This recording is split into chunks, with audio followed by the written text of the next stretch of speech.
Shalom, mais um dia para avançarmos rumo ao Senhor, amém?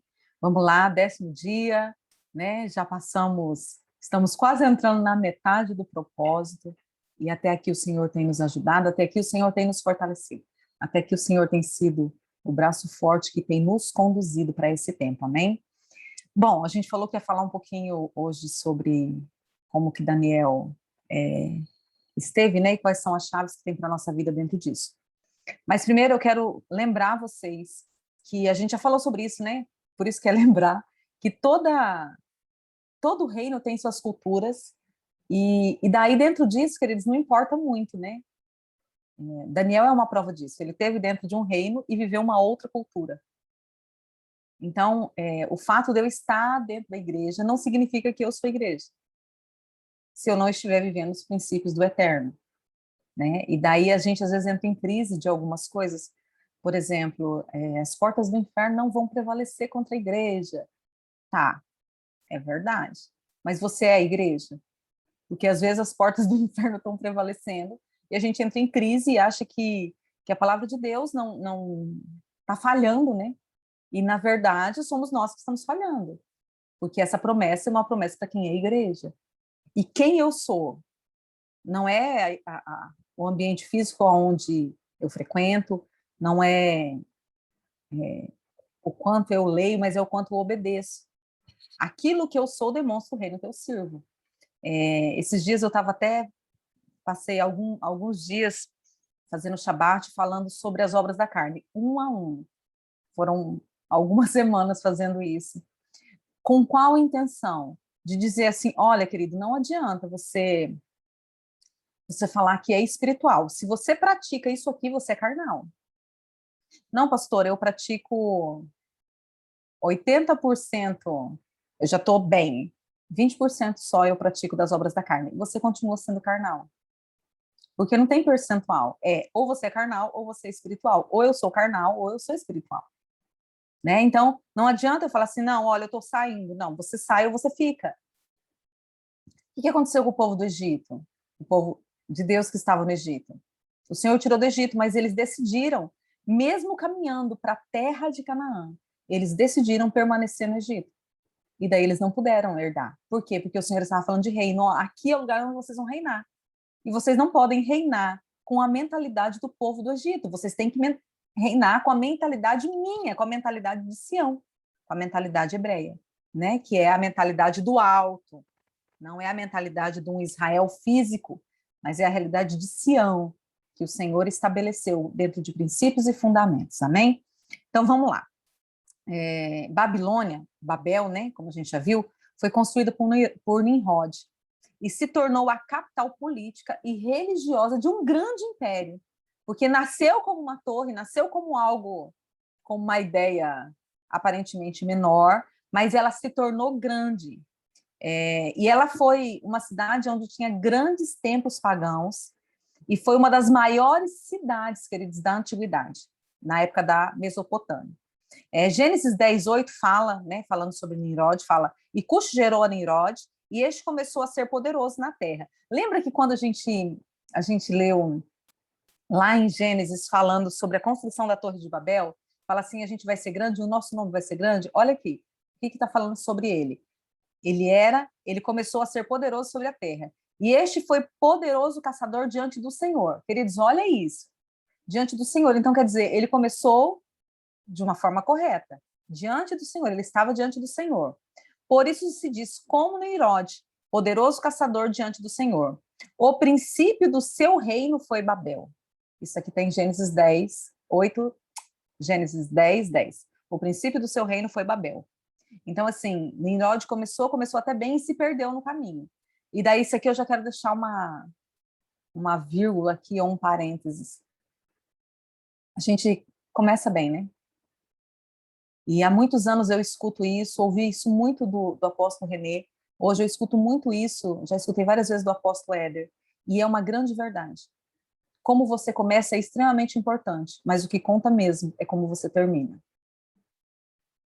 Sabe? Se você realmente guardou a fé, se você ficou na carreira proposta, se você foi até o fim, isso é o que conta. Não adianta, queridos, nós sentarmos e ficarmos falando das glórias que tivemos no passado. Ai, porque um dia, pastora, eu orei e o fulano foi curado, porque um dia, né, eu ministrava, por quê? Tá aí hoje. Hoje, o que você faz? Hoje, quem você é?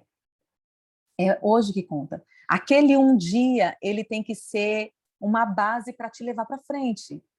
Você sempre tem que olhar para trás e ver que você está melhor do que você estava. Quem está fazendo Yom Kippur com a gente agora e que fez o ano passado? E daí? Você, nesse um ano, você melhorou? Você está igual ou você piorou? E isso é importante para a sua caminhada, né? Nimrod começou bem. Ele era um excelente caçador diante do Senhor. Mas ele terminou sua carreira sendo aquele que construiu um lugar de confusão, onde Deus teve que vir esparramar todo mundo, porque o negócio estava trágico. Amém? A Babilônia faz isso, queridos. Não saia do propósito. Cresça, como foi falado sobre Jesus, cresça em graça e sabedoria diante do Eterno. Amém?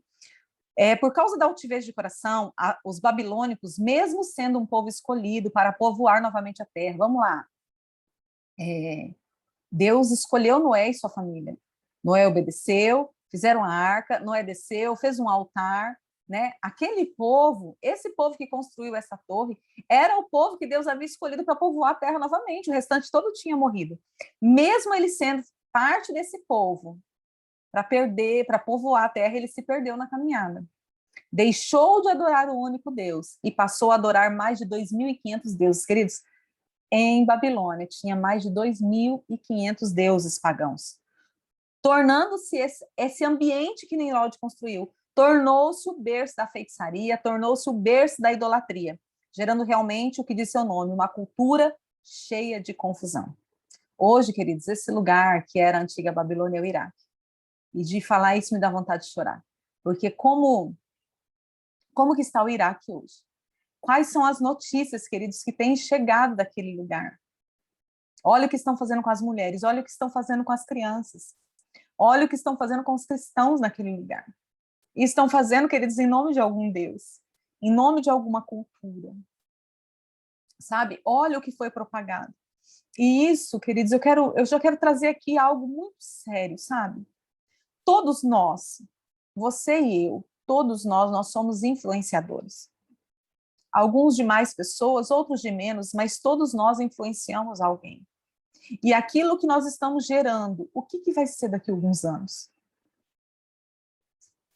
Será que você consegue entender isso? Será que você consegue entender que o Deus de geração escolheu você e aquilo que você é geracional não é só agora, não é só esse momento? Vamos lá, queridos, quantas seitas nasceram? Como nasceu Babilônia? Quantas seitas nasceram?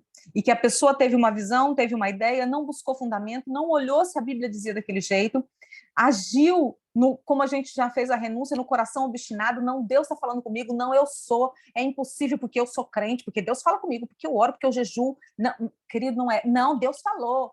E daí não olha, não tem coragem de baixar serviço, é exatamente Babilônia. Sabe? E daí construiu uma seita. E hoje uma multidão está perdida porque lá atrás teve uma ideia babilônica. Sabe? Tome cuidado. Tome cuidado porque talvez você fale assim, pastora, não, para mim não tem tanto problema, porque eu só influencio 10 pessoas.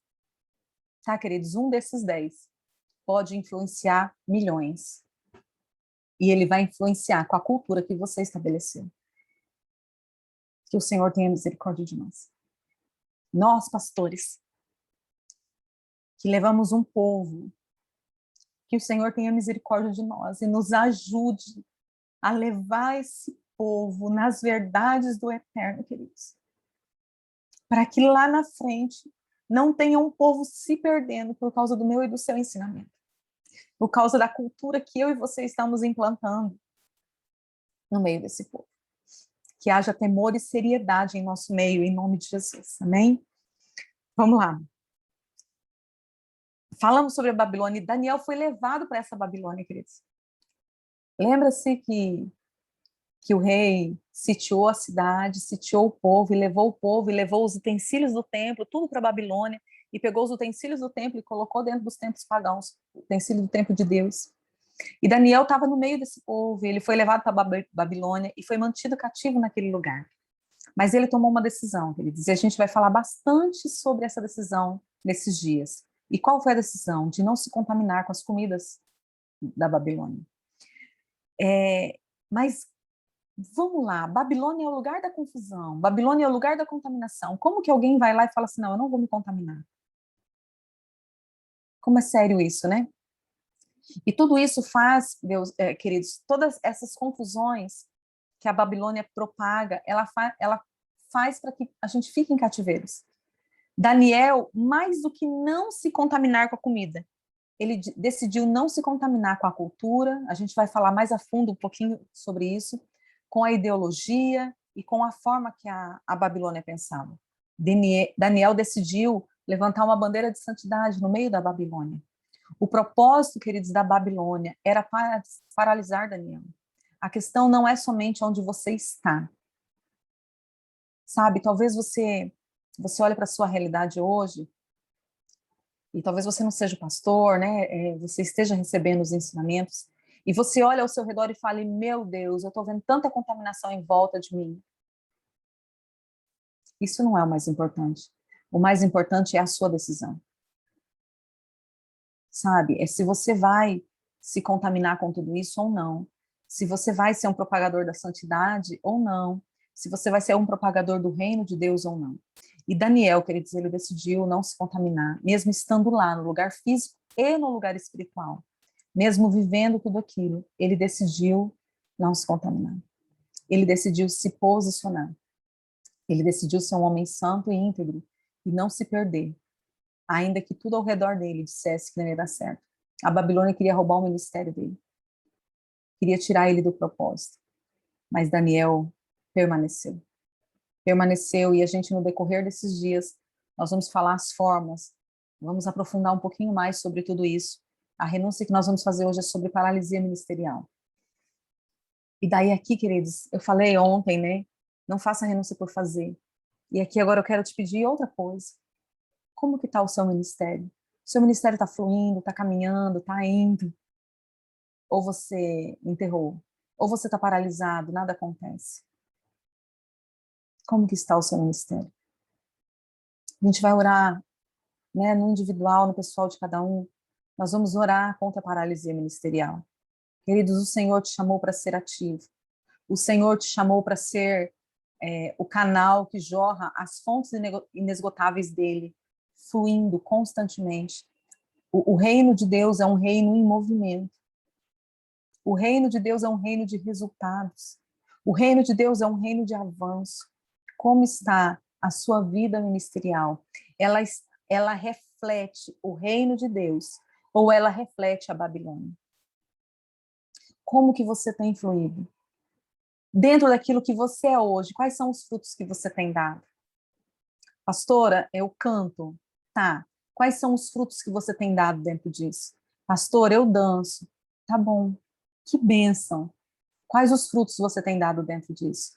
Pastora, eu sou pastor. Glória a Deus, aquele que almeja o episcopado, excelente coisa almeja. Quais são os frutos do seu pastoreio? Os frutos, eles mostram a árvore, queridos.